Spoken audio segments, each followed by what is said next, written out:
Pinatawag mo raw ako, Danaya. Manood ka, Perena. Nang sa ganun ay mabatid mo kung ano ang wangis ng bathalang ating makakalaban. Simulan na natin to, Nunong Imaw.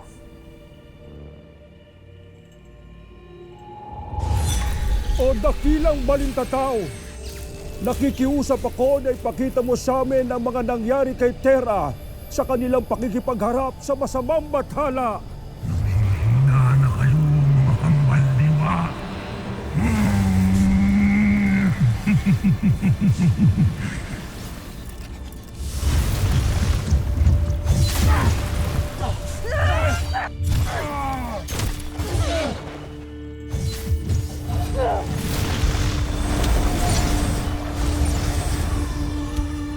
Hinatid ng hangin ang iyong tungkod, Gargan.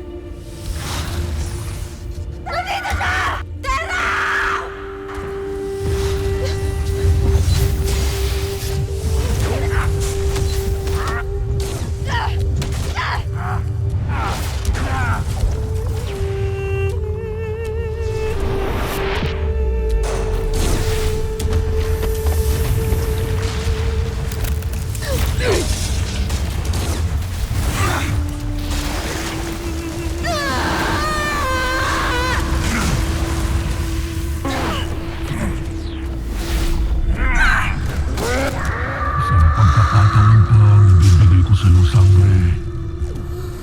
Ang brilyante, usapilitan ko itong kukunin sa iyong bangkay.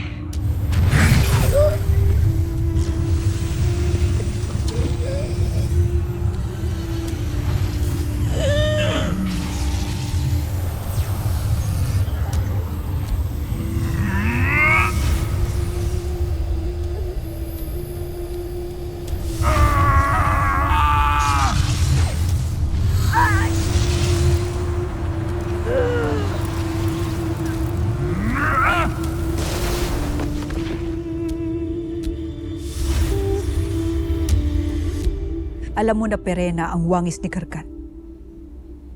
Ang bathalang may malaking utang sa akin. Kaya't maghanda tayo. Kailangan ko rin mapapayag si Alena na sumama sa atin. Kailangan ko makuha ang brilyante ng lupa. Malaki ang may tutulong nun upang madaig natin ang bathala. Ngunit anong magagawa ng brilyante ngayon laban sa kanya? Nakinaplamara pa ang ibang mga brilyante. Kahit pa. Nasaksihan natin ang kanyang kapangyarihan. Hindi siya pangkaraniwang bathala lamang, Danaya.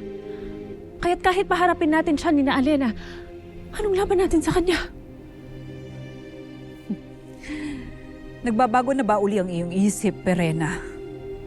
Hindi ang puot mo ang makadadaig sa kanya, Danaya. Ay, ngunit bakit umuurong ka? Wala akong inuurungan. Batid mo yan. Ngunit ako hindi pa malakas. Ako'y tila isang sanggol lamang nakababalik pa lamang sa kanyang laman.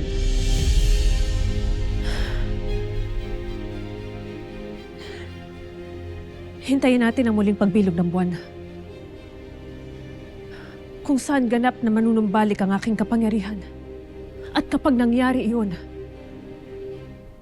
makakasama mo ko sa kahit na ano pang laban.